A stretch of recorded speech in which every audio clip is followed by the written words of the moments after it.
Eucalyptus. आपने इसके साथ जो भी समझ में आ रहा है वो दे दें। यकीन यानी अगर आपने गलत भी किया तभी मरीज को फायदा हो जाए। हम यहाँ बैठते हैं आसानी के लिए। यहाँ मैं बहुत कुछ पिछली मरतबा सीख के गया हूँ। मेरे साथियों ने दिल खोल के अपने तजर्बात यहाँ बताए और मुझे बड़ा अच्छा लगा कि यहाँ बजाय मैं या दो साथी और अपने बातें करते रहें, उसके मुकाबला हम इस वक्त 50 से ज्यादा लोग बैठे हैं, तो यहाँ 50 लोग अपना अपना हिस्सा डालें जो उनके पास तजर्बात है। इन्फ्लुएंजियम, उसके साथ यूकलिप्टस, ये बहुत सारे केस निकलेंगे इससे। अब सर्दियां हैं, नजला है, सर्दी से नजला है, छींके हैं, आर्सेनिकम एल्बम। गर्मी है, गर्मियों में छींके हैं, धूप बर्दाश्त नहीं होती, नेट्रोम्योर। थोड़ा सा फर्क आ गया ना। अब तीसरी दवाई छींके ही है। मौसम की तब्दीली असरअंदाज होती है, लेकिन सर्दी और गर्मी वाला ज्यादा सबक है, ये छींके नहीं रहेगी। 3 दवाइयां याद कर लें, यूकलिप्टस और इन्फ्लुएंजियम के साथ ये 200 में लगाने से, तो ये छींके जो है ना, ये आपका मसला हल हो जाएगा। बड़ी आसानी है ये, दोहरा दो या ठीक आगे चले। इन्फ्लुएंजियम 1, यूकलिप्टस 30। सर्दी से मरीज मुतासर है, सर्दी महसूस कर रहा है, आर्सेनिकम एल्बम। मरीज धूप बर्दाश्त नहीं करता, नेट्रोम्योर। और अगर दोनों ना सर्दी गर्मी नहीं, मौसम की तब्दीली, तो फिर दवाई है सबडिला। ये छींकों के हवाले से।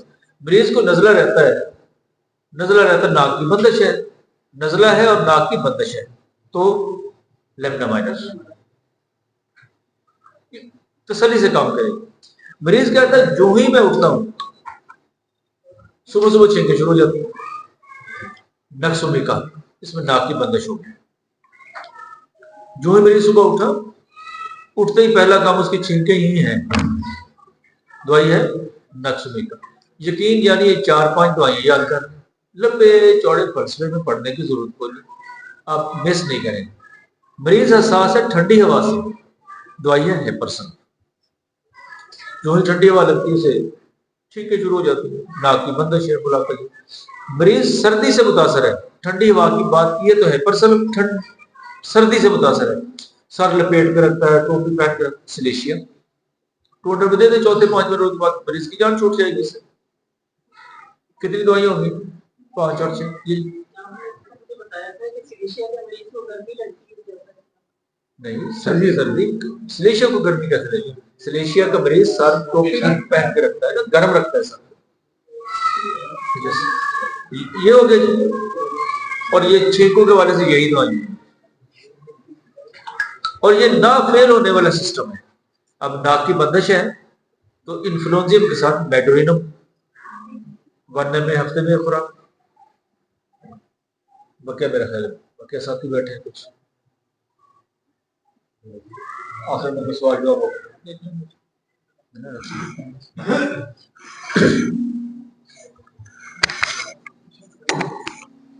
सर इसमें आप जैसे नाक की हड्डी टेढ़ी होती है, पोलिप्स होते हैं। जी जी, आप सवाल करेंगे उस पर आ जाएंगे। अभी कौन सा खत्म होने लगा मौलवी? ऐसे ही चलेगा, इसीलिए तो है ना, आप साथ साथ दखल देते रहेंगे, इस पे भी हो जाएगी बात, उस पे जो मौजूद रहने नहीं देंगे। तकरीर का यही पैदा होता है, खत्म हो गया, ये खत्म नहीं होगी, ये फिर शुरू हो जाएगा।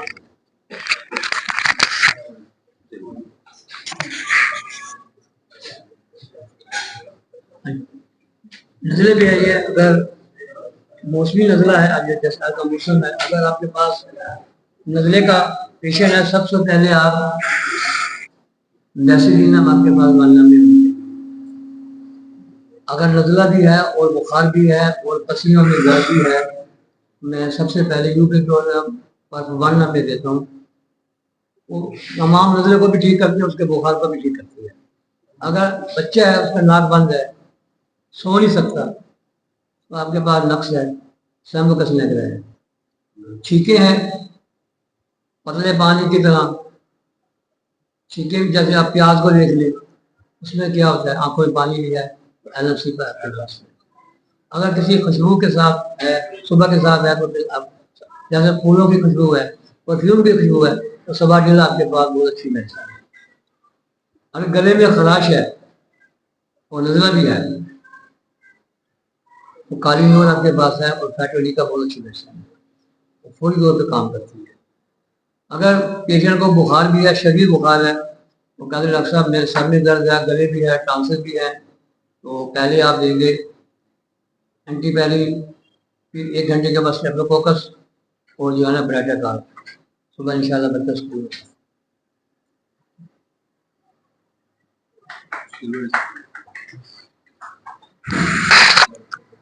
बिस्मिल्लाहिर्रहमानिर्रहीम। माशाल्लाह सारे डॉक्टर बैठे हैं। दवाइयाँ तो डॉक्टर साहब बता दी बारी बारी, काशी भाई ने भी, उस्मान साहब ने भी।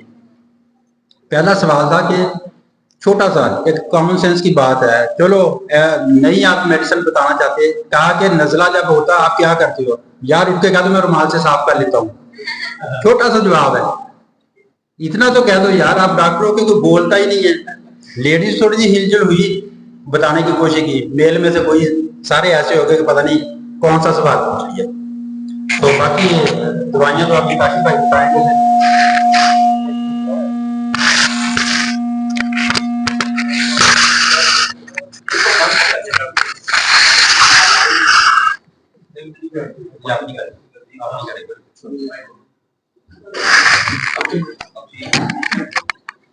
वो रुमाल वाली बात है, एक लतीफा भी याद आ गया। वो एक खातून बैठी होती है, एक बच्चे को कहती है बेटा बार बार नीचे होते हो नजरे के लिए, तो रुमाल नहीं है तुम्हारे पास? उसने कहा रुमाल होता तो मैं तुम्हारी कमीज से थोड़ी करता। बिस्मिल्लाहिर्रहमानिर्रहीम। नज़ला, एक तो एलर्जी और नज़ला दो मुख्तलिफ टॉपिक हैं, क्योंकि नज़ले में एक लोकल आर्गन इन्वॉल्व होता है आपका रेस्पिरेटरी, जबकि एलर्जी के अंदर आपका पार्ट इफेक्ट ये होता है, लेकिन जो असल प्रॉब्लम पीछे इम्यून सिस्टम के अंदर होता है। तो इसलिए आप देखते हैं कि एलर्जी बार बार होती है, जबकि आम नज़ला काम जैसे एक सीजन के अंदर मरीज को होता है। और मेरे ख्याल में नज़ला काम अगर होता रहता है, बार बार होना तो अलग बात है, कभी कभी तो कोई ऐसी मसले की बात नहीं, परेशान होने की जरूरत नहीं। लेकिन अगर ऐसा नज़ला जो बार बार कॉम्प्लिकेशन की तरफ जाता है और मरीज को डिस्टर्ब करता है, तब आप उसकी हिस्ट्री लें और आपको अलामात के ऊपर, दवा के ऊपर आना चाहिए। हमारे लोग बहुत सेंसिटिव बहुत ज़्यादा होते हैं, और ये मैं देखता हूँ कि अब बहुत ज़्यादा होने लगा है कि घरों के अंदर छोटी सी एक छींक आई है और उसको केयर के नाम के ऊपर, एहतियात के नाम के ऊपर मेडिकेशन और बहुत सारी चीज़ें शुरू कर देते हैं, जिससे बजाय मुदाफ़ियाती निज़ाम बेहतर होने के वीक होता है। और स्टेप बाय स्टेप आप देखते हैं कि ये जितनी चीज़ें अब इस वक्त हम इस हालत में मौजूद हैं, वो हमारे अपने हाथों की चीज़ है। यानी एक तो सेल्फ मेडिकेशन की वजह से, और बाकी एनवायरनमेंट और ग़िज़ा का जो बेतरतीबी वो तो पहले ही बहुत ज़्यादा हो चुकी है, लेकिन सेल्फ मेडिकेशन की वजह से छोटी छोटी बुनियादों बातों के ऊपर जो हमने ये किया है, इसने बहुत ज़्यादा काम खराब किया है। तो बहरहाल नज़ले ज़ुकाम में अगर आप देखते हैं, देखिए हमारा ये एक नेचुरल सा सिस्टम है। बात थोड़ी सी लंबी हो रही है, उसमें ऐसा होता है कि कुदरती तौर पर आप सांस इनहेल कर रहे हैं, उससे एक साफ जगह के ऊपर डस्ट पड़ रही है, तो जहाँ इनहेलेशन हो रही है, सांस अंदर जा रहा है, हवा अंदर जा रही है, वहाँ पे डस्ट भी जाएगी, बैक्टीरिया जाएगा, वायरस जाएगा। और नोज के अंदर बहुत सारे रिसेप्टर मौजूद होते हैं जो इंडिकेट करते हैं। और उसके बाद नॉर्मली जब नज़ले का मरीज शुरू होता है, तो पहला जो एक रद्द-ए-अमल आता है वो क्या होता है कि यानी हमारा जिस्म मुदाफ़ियाती तौर पर क्या करता है कि ब्रेन को ऑर्डर करता है कि इस आने वाली कोई भी नुकसानदेह चीज़ है इसको बाहर फेंको। तो उसके लिए हमारे पास जो एक वे होता है, यानी एक ब्लोअर सिस्टम अंदर लगा हुआ है। ब्लोअर सिस्टम क्या है? हवा भर के हम एक प्रेशर के साथ जो निकालते हैं, जिसको आप कहते हैं छींक आ गई। तो छींके बेसिकली ब्लोअर सिस्टम है जो इन चीज़ों को बाहर निकालने के लिए एक नेचुरल सिस्टम हमारे पास मौजूद है। वहाँ से अगर मसला हल नहीं होता, आगे बढ़ता है, तो फिर जैसे घर में मट्टी आती आंधी आई हो तो क्या करते हैं, आप झाड़ू देते हैं, उसके बाद फिर आपने धोना भी है, तो आपकी जो म्यूकस मेम्ब्रेन है इन्फ्लेमेटरी तौर पर अखराज करती हैं ताकि इन चीज़ों को बाहर पास आउट किया जाए। तो इस मौके के ऊपर अगर आप देखें कि दो तरीके से इन चीजों को ठीक किया जा सकता है। एक तो ये है कि आप फॉर एग्जांपल इन रिसेप्टर को, नर्वस सिस्टम को सेंसलेस कर दें, उससे क्या होगा, हमें मैसेज ही नहीं जाएगा ब्रेन को, हमें छींकें रुक जाएंगी, और जब छींकें रुक जाएंगी उसके बाद मसला बैक्टीरिया वायरस अंदर जा सकता है, तो उसको मारने के लिए बहुत सारी मेडिसिन हम दे सकते हैं। तो यानी ये प्रोसेस तो है, लेकिन ये प्रोसेस अननेचुरल वे के ऊपर है। नेचुरल वे के ऊपर प्रोसेस जो एक जिस्म के अंदर हमारे अल्लाह ताला ने एक हीलिंग सिस्टम रखी है, अगर हम उसके साथ हेल्प करते हुए सिस्टम को ठीक करेंगे तो चीजें ठीक हो जाएंगी। और उसके लिए सबसे बड़ा हल हमारे पास according to law of similar, जब हम मरीज की अलामत के ऊपर लगाते हैं तो नॉर्मल सी अलामत भी होती है, नजला, पानी बहेगा, मरीज को छींकें आएंगी, सर में दर्द हो सकता है, बोझ हो सकता है। तो मेन चीज जिससे हमने डिफरेंस करना है वो है उसकी मोडेलिटीज के साथ, क्योंकि तमाम अद्वियात की जितना भी डिफरेंस है मोडेलिटीज के साथ। और ये भी कॉमन सेंस की बात है कि अब हम सर्दी के एनवायरनमेंट में बैठे हैं तो ज्यादातर लोग हमारे पास जो आएंगे वही आएंगे जिनको सर्दी से नजला काम ज्यादा होता है, और गर्मियों में अगर हम बैठे मरीज नजला काम आएगा तो वही लोग हमारे पास आएंगे जो जिनको गर्मियों से और उस मौसम के अंदर जिनको जाती है। तो यानी ये बात इसमें अगर ये हम पहले से जेब में रखकर ये चीजें बैठे, बहुत रेयर केसेस होते हैं जो इससे हटकर आते हैं। जैसे अभी नबी साहब मेरे पास 2-4 दिन पहले आए तो उनको केसेस दिखाया कि इस मौसम में मरीज से मैंने क्वेश्चन किया, जब उसको कहता था मुझे छींकें बहुत ज्यादा आती, तो मैंने कहा सर्दियों में गर्मियों में क्वेश्चन किया, कोई क्लियर नहीं कर रहा। फिर मैंने तो पूछा कि जैसे आप बाहर से आए हो तो ओपन एयर के अंदर आपको छींकें ज्यादा होती हैं या कवर्ड एरिया में? कवर्ड एरिया में ज्यादा होती हैं, बल्कि खुली हवा में जाऊं तो छींकें कम हो जाती हैं। ये एलियन सीपा है, एलियन सीपा। लेकिन आजकल के मौसम के अंदर इसकी परसेंटेज बहुत कम होगी, यानी 100 में से 10 केस बड़े मुश्किल से हो सकते हैं, बाकी 90% केसेस वो होंगे जिनकी कोल्ड एग्रावेशन होगी, ठंड से वो बढ़ेंगे। उसमें आजकल जिस तरह छींके भी हैं, नज़ला काम भी, गला खराब है और जिस्म में दर्द है, 4 चीजें अगर है, छींके, नज़ला काम, गला खराब है और जिस्म में दर्द महसूस करता है, तो यूपाटोरियम इस सीजन में पहली दवा है जो मरीज को मेरा नहीं ख्याल है कि वो उसके दर्दों को भी खत्म करेगी, बुखार भी बेहतर होता है, गला खराब और छींके बेहतर होता है। इसी तरीके से अगर मरीज का नज़ल काम बह रहा है और नाक बंद हो जाता है, नाक बंद होने में आपके पास हेपरसल सबसे बड़ी दवा है, लेकिन ये नाक बंद अगर बाहर जाकर खुली हवा के अंदर बंद होता है और कवर्ड एरिया में खुल जाता है, फिर नक्सोमी का दवा। और इसी अलामत के ऊपर छींके नज़ला होते हैं का दवा। और इसी तरीके से आर्सेनिकम अल्बम, उसमें तेजाबी अखराजात होते हैं। अब तेजाबी अखराजात में मरीज से अगर पूछेंगे तो मरीज की नोज जो है वो लाल हुई और पानी से छिला हुआ, ठीक है, तो यानी उसे पूछने की भी जरूरत नहीं है, मरीज आपको खुद बताएगा डॉक्टर नज़ला इतना कि साफ कर करके छिल गया। तो तेजाबी अखराजात आजकल के एनवायरनमेंट के अंदर बेचैनी मरीज से आप पूछ सकते हैं, तो वहां फिर एलएमसी आपके पास है। तो आम नज़ला काम के अंदर ये कॉमन रूटीन की दवाएं, मेरे ख्याल में इससे बाहर आपको जाना नहीं पड़ेगा। बाकी अगर कोई चीज समझ नहीं आ रही, एक्यूट में फर्स्ट स्टेप में आता है तो आपके पास फेरमफास है, अगर आप अलामत समझ नहीं आ रही होता हुआ है, और अगर आप मरीज बताता है कि 2-4 दिन हो गए और तो बाद फाइट हो गई, तो आप तालीम की तरफ जा सकते हैं अगर आपको अलामत वाले समझ नहीं आ रही। तो ये आप आम नज़ला जुकाम के अंदर चीजें कर सकते हैं। जबकि एलर्जी के ऊपर अगर आप आते हैं तो एलर्जी में क्योंकि अलामत मैं समझता हूँ कि ज़कियुल इसी सबसे बड़ा उसका मेन पॉइंट है एलर्जी के हवाले से। आप एलर्जी के सारे मरकज में से उसकी सेंसिटिविटी निकाल दें, एलर्जी का वजूद बाकी नहीं रहता। हाइपर सेंसिटिविटी उसका मेन लफ्ज़ है, इसलिए अद्वियात भी आपकी एलर्जी के अंदर वही काम आएगी जो ज्यादा सेंसिटिव है, सेंसिटिव भी हैं और सती भी होंगे। और उसमें एलर्जी की सबसे बड़ी दवा छींके नज़ला में जिस तरह आता है, नाक बंद होता है सर्दी में, मैं पहले भी कई बार जिक्र कर चुका हूँ। हेपरसल बेस्ट दवा है, और इस हेपरसल के साथ अक्सर मेरे पास दोस्त आते हैं, कहते हैं हम इनके साथ ये सबसे बेस्ट ये अकेली काम करती है। इसके साथ आप आर्सेनिक को अटैच करेंगे, किसी दूसरी दवा को अटैच करेंगे, पोफोस को देंगे, स्पोंजिया को देंगे, आपको सबसे बेस्ट रिजल्ट मिलेगा जब आप इसको अकेला दें। ट्यूबर देके हेपरसल, और 4 दिन इंतजार करें। मैं मेरे पास मरीज आते हैं या दोस्त जो आते हैं तो मैं कहता हूँ दिल पे पत्थर रख के आपने हेपरसल देनी। अगर आप ये काम कर लें तो मरीज ठीक हो जाता है और वो एलर्जी उसकी क्योर हो जाती है। और इसकी जो पोटेंसी है वो भी 200 काफी एक्सपेरिमेंट के बाद मैंने मेरी जो पसंदीदा पोटेंसी है एलर्जी के केसेस के अंदर वो 200 है, क्योंकि मेरे पास मुख्तलिफ केसेस अगर आते हैं कि बीमारी के अंदर तो मैं उसकी कैटेगराइज कर लेता हूँ। यानी एक एक आपसे फॉर एग्जाम्पल एलर्जी के अगर केस आ गए मतलब तो उनको एक केस को 30 में आप यूटिलाइज करें, एक को 200 में, एक 1 में, तो आप देखेंगे पोटेंसियों का बात का ये होता है कि उसमें बेहतर काम करती है, लेकिन ये नहीं होता कि वो पोटेंसी काम नहीं करेगी, क्योंकि सिमिलर दवाएं काम तो करना है। तो एक तो एलर्जी के हिसाब से, दूसरी अगर डस्ट के हवाले से ज्यादा इरिटेट होता है तो फिर आपके पास आर्सेनिक दवा है, आप उस तरफ आ जाएंगे। और अगर मरीज की सांस में तंगी, दो है ना ऊपर, एक तो छींके नजला ऊपर होता है, लोअर रिस्पिरेटरी ट्रैक्ट के अंदर प्रॉब्लम होता है, उसमें खांसी, सांस में तंगी है। खांसी की बेस्ट रेमेडी जो एलर्जी में सालों पुरानी एलर्जी आपकी रिमैक्स खत्म करती है।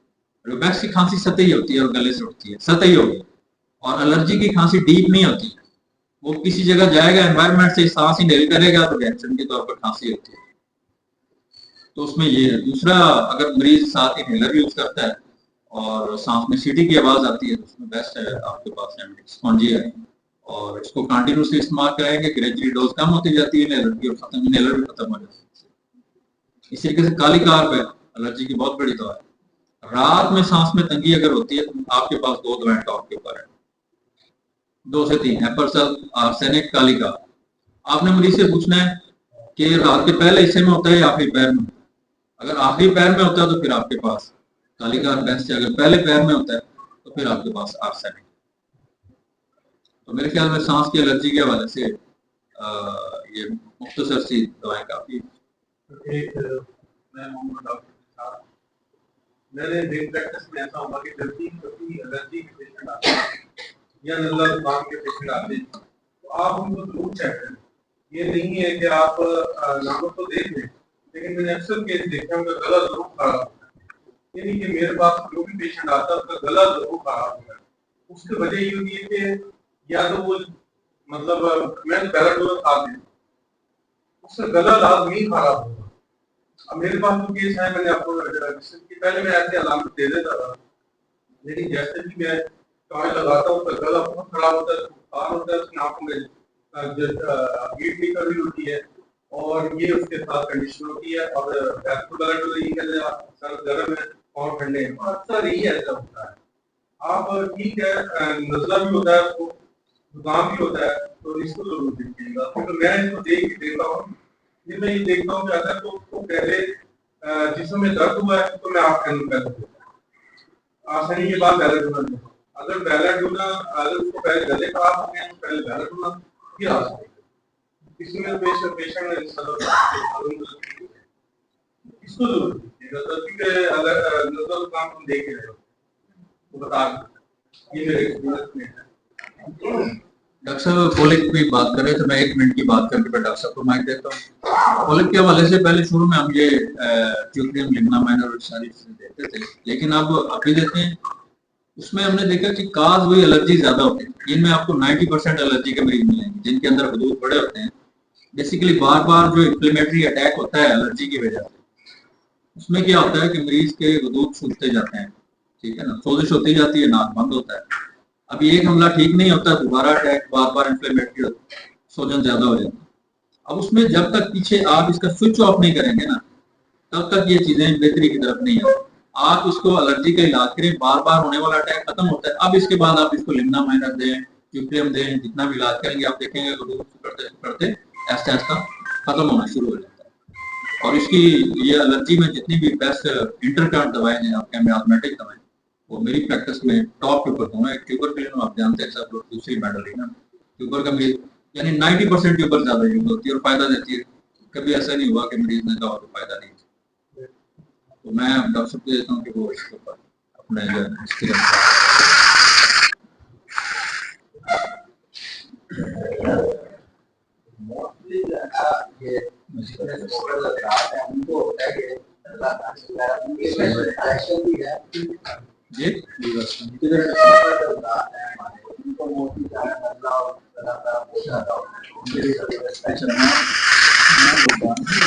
ये मैं अभी बल्कि एक डॉक्टर के रिकॉर्डिंग नहीं हो जाएगी, लेकिन रेक्टल एलर्जी के ऊपर रिकॉर्ड भी किया है।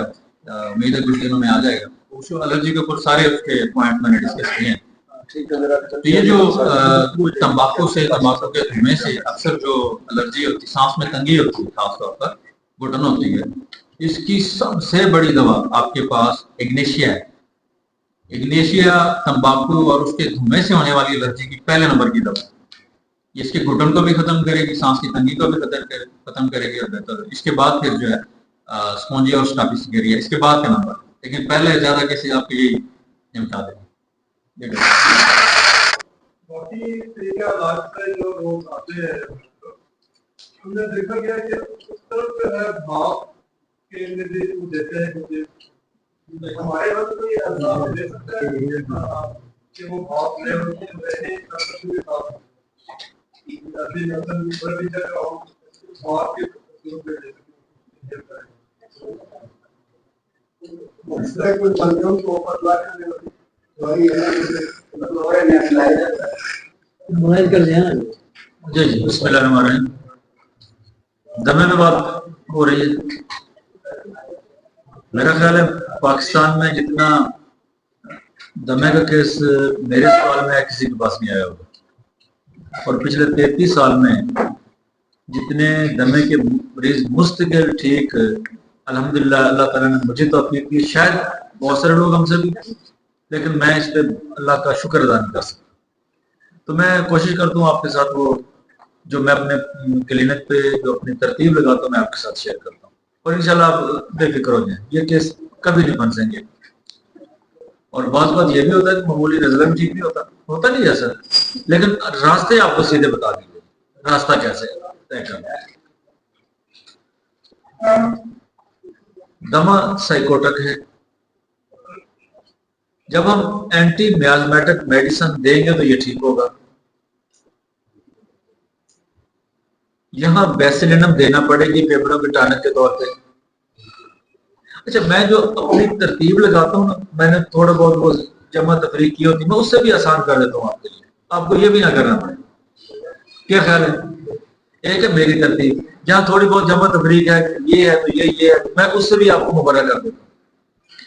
आप ऐसा करें, मेड्रिनम 1 ml दें, 4 रोज बाद बेसिलिनम दें 1 ml, फिर 4 रोज बाद मेड्रिनम, ये आप शुरू कर दें। यकीन जानिए आपको बहुत सारे केसेस दोनों दवाई आसान है। मेड्रिनम और बेसिलिनम 1 ml 4 रोज के बाद अल्टरनेट करेंगे, और आप मुझे दवाएं देंगे। डॉक्टर साहब ने कहा कि मरीज सांस की तकलीफ और नेबुलाइज की तरफ उसे जाना पड़ता है, इनहेल करना पड़ता है, इनहेलर लेना पड़ता है। डॉक्टर साहब मेड्रिनम 200 में पुड़िया खिला दें, पानी में मिला के दे दें, या मेरी वाली तरतीब हाथ में 2-3 कतरे लगा दें, आपके 60 से 70% मरीज फौरन रिलीफ हो जाएगा, उनको सांस की तंगी जो दूर हो जाएगी। 200 दे दें या 1 ml, 60 से 70% मरीजों को फौरन जो सांस की दिक्कत है बहुत सारी, वो अफाका हो जाएगा। दूसरा, काशिफ साहब ने मुझे बहुत अर्सा पहले बताया था स्पॉन्जिया के हवाले से। बहुत सारे जहां आपको इनहेलर की जरूरत पड़ी, स्पॉन्जिया 30 में स्पॉन्जिया मुझे, और मैंने दी जी, ये भी काम करती है। आपके पास 2 तैयार हो गए, पहला मेड्रिनम का, दूसरा स्पॉन्जिया का। आसानी होगी ना जी, आसानी वाला रास्ता इख्तियार करेंगे आप। जब तीसरी इसकी इलाज की तरतीब क्या है? मेरा केस मैं नेट्रम सल्फ देता हूँ हर मरीज को, ये फर्ज है देने। आर्सेनिक अक्सर देता हूँ, आर्सेनिक और नेट्रम सल्फ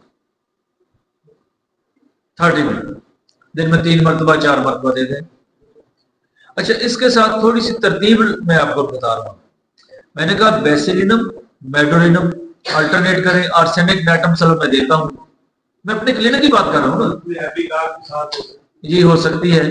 और अगली बात जो मैं आपको जरूरी बात कह रहा हूँ, मरीज कहता है कि सांस की तंगी जो ही रात को होती है, इब्तिदा में ईशा के बाद साथ ही शुरू हो जाती है, रेलिया रेस्ट लेने साथ।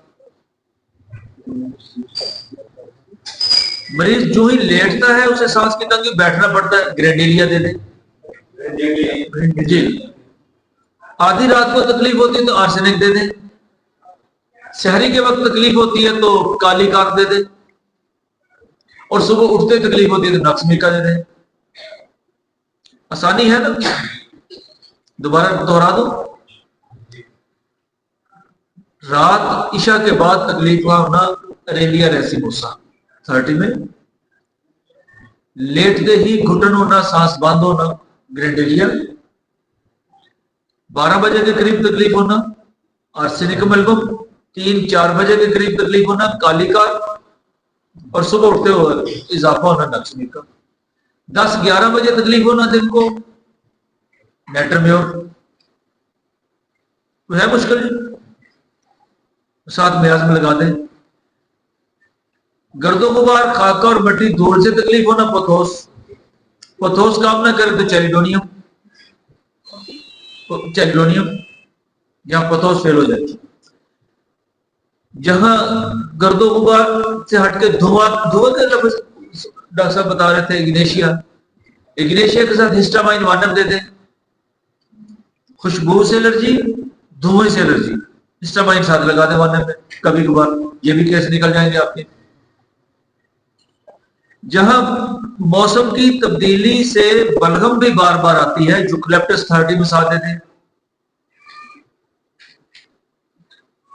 मेरा ख्याल अगर हम ये इतनी अद्वियात याद कर लें तो दमा कोई मसला नहीं रहेगा। इसके साथ मरीज को कहें पानी गर्म पिए, ताजा और ठंडा पानी पीना बंद कर दें। रात को सोते वक्त 2-2 कतरे सरसों के तेल के नाक में डाल के सोए। है नहीं आसान काम। सर पे टोपी रखे, सर को लपेट के रखे, सर्दी के साथ जरा कोशिश करे तो ना ही मुकाबला करे, थोड़ा सा एहतियात बरत ले। कोई सवाल है तो ठीक है, वगैरह अगले मौजूद पे आते हैं। जी मेरे बेटे। जी बेटे। लेकिन अगर हमारे पास क्रोनिक नज़ला के बाद हो जाए तो उसमें आप क्या जी नज़ले में थोड़ी सी दोबारा कुछ मेरी बहन लेट भी आई है। नज़ले के हवाले से मैंने कहा कि आप घर में किसी को नज़ला हो रहा है ना, हो चुका है, तो आधा घंटा, घंटा 2 घंटे एमनेस टाइम मदर टेंशन के 5 कतरे दे दें, गर्म गर्म पानी हो चाय की तरह। फिर 10 मिनट के बाद मुझे परसों सलीम बेर साहब का फोन है कि डॉक्टर साहब नज़ला बहुत ज्यादा है। मैंने कहा 15 मिनट बाद मुझे फोन करना, ये लेके। मैंने कहा डॉक्टर साहब ठीक हो चुका। मुझे ऐसा होता है क्योंकि अब मेरे पास नज़ले के केस आते काम है, एक्यूट केस, तो ये मैंने पुरानी वो यादाश्तें उस दिन नज़ला के काम में बात नज़ला के काम कभी मिल जाते हैं ना, नाक को 80 से 70% हो के दूध हो नाक के दूध या सेंसेटिस हो, ये कोई देखता ही बैठा है। जब तक उसकी बैग चली जाती है वो दूध घी वो उसका लाइन होता नज़ला के काम तो ठीक ही है। और अगर नज़ला के काम की अक्सर बात की तो गला खराब होता है, गला तभी खराब होता है गंदा माल गले में जाता है, नाक से नहीं आता, या कान में जाता है या गले में आता है। गले में जाता है तो गला खराब होता है, टुकड़े में जाता है देखते कान में जाता है तो कान बंद होते हैं। आप 80-70% लोगों को देखिए ऐसे खोल के नाक मार दायमी नज़ला आपका सवाल है, पुराना नज़ला उसके बाद बाल साथ बाल ये कहा बाल सफेद होना वो उसकी कॉम्प्लिकेशन में आज मौजूद से हट जाएंगे, फिर मौजूद नज़ले पे रहेंगे। इसमें एक तो दायमी न बैठ से पुराना नज़ला इसमें बात करते हैं। दूसरा जो हलक में नज़ला गिरता है जिसे केराम कह लेते हैं, पोस्ट नेजल ड्रिप, इन दोनों पे बात करें। अच्छा एक तो है ना हमने कहा एक्यूट नज़ला एलर्जी, इस पे डॉक्टर साहब ने सारा हेपरसलम और ट्यूबर और मेडो ये दवाइयां यही हैं नज़ले के हवाले से। इसमें 2 चीजें और देख लें, मरीज की नाक की बंदिश बुलाकर इसी वजह से तो होगी ना, वहां आप ट्यूबर देंगे, मेडो देंगे, ये चीजें रुकावटें दूर करने वाली हैं, इससे ये चीजें नहीं रहेंगी। और अगर ट्यूक्रम आने में देंगे 2 अगर मरीज की सोजश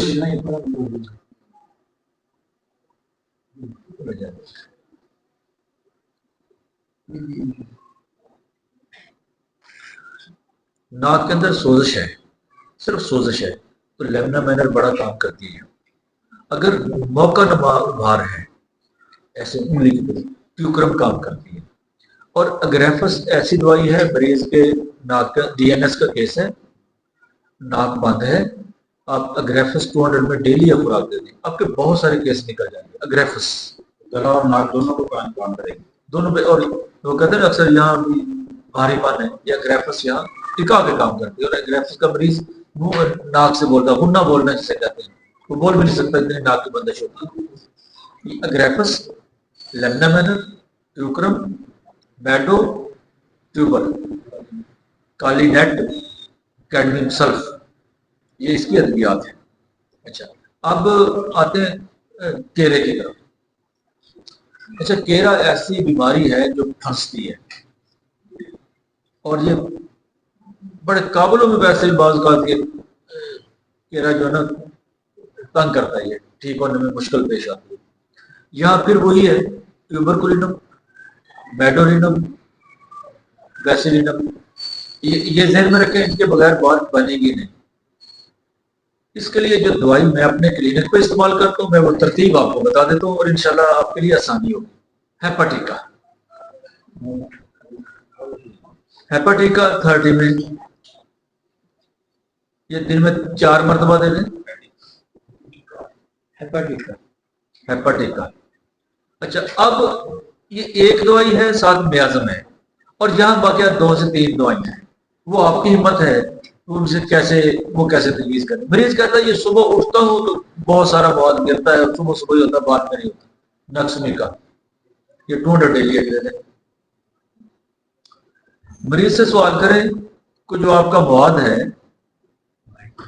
सफेद है, पीला है, वो कहता है जी पीला, स्मेल है, नेटम कार्ब 200 डेली खुराक दे दें। नक्समी का आ गई, दूसरी दवाई कौन सी आ गई? Natrum carb. अच्छा, नेट्रम कार्ब पुराने केरे की दवाई है, और ये हमारे अक्सर साथी नजरअंदाज करते हैं, फिर केस ठीक नहीं होते। ये देना पड़ेगी, इसमें स्मेल मौजूद होगी केरे में। अच्छा, तीसरी दवाई है, अगर आपको समझ नहीं आ रही ना भी दवाई कौन सी बनती है, तो कुरेलियम रबर्म 200 डेली अफराद, कुरेलियम रबर्म। अच्छा, ये नहीं फेल होती, मरजान से बनती है, ये 200 डेली दे दें। हेपाटिका 30 में सुबह बैठ शाम दे दें, साथ में आजम लगा दें, और साथ मरीज को ये कहें कि नाक में सरसों का तेल डालें। इससे बड़ा फायदा होता है, ये आप केरे में फेल नहीं होंगे। ये और कोई नेटर में हो, अगर मरीज को घेरा गिरता है, उसे धूप बर्दाश्त नहीं होती, सफेद मवाद है, छींकें आती हैं, सर में दर्द है, तो नेटरम्योर, ये डॉक्टर साहब का शुक्रिया ने याद दहानी करवा दी, नेटरम्योर काम करती है, और ये भी 200 डेली दे दें।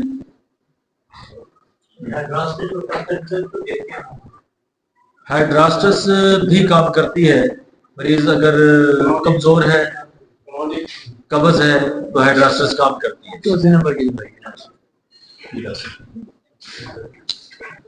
सर आपने बात की मरीज को कई बार डॉक्टर ने कैप ले, डॉक्टर ने मरीज क्या करते हैं, खाली कैप नहीं समझ आई आपने कहा है कि मरीज के कहने का अपना ख्याल रखिए, कैप पहने, मोजे पहने, ताकि सबके लिए नहीं, जैसे सर्दी से साफ सुबह पहने था, अब नेटरम्योर कैसे कर रहे हैं? आपने कहा कि मरीज को क्या बता रहे हैं कि हर मरीज की एहतियात दूसरे से ज्यादा होगी। अब नेटरम्योर वाले को टोपी नहीं पहनाएंगे ना।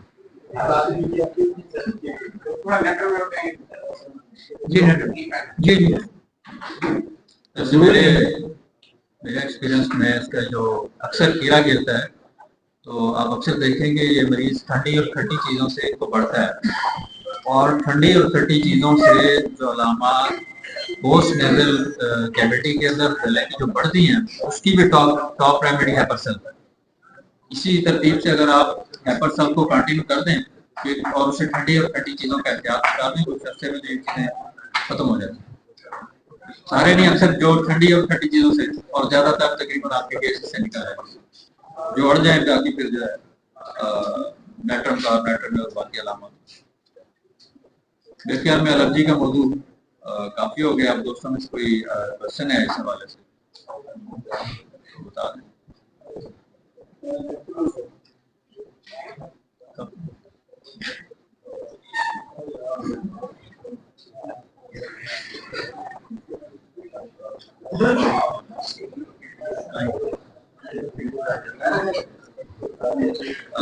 टाइम जो कि हमारा 4 बजे तक था वो हो गया है।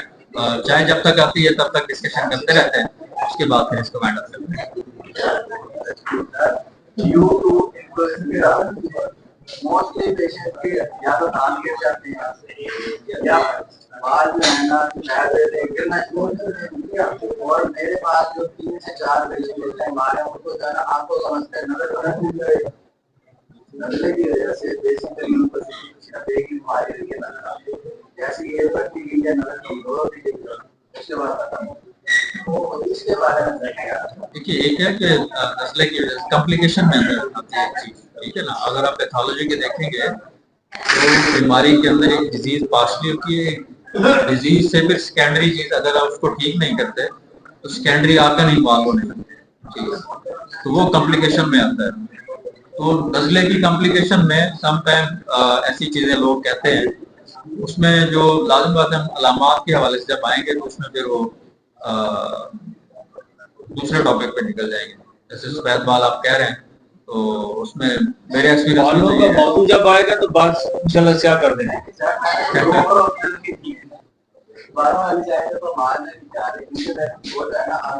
ये कॉम्प्लिकेशन पे आ जाएगा, आंखों का मौजू अगर इस पे आ जाएंगे।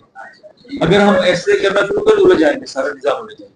नजरे पे कोई और सवाल है तो ठीक है, वगैरह से बैठते हैं।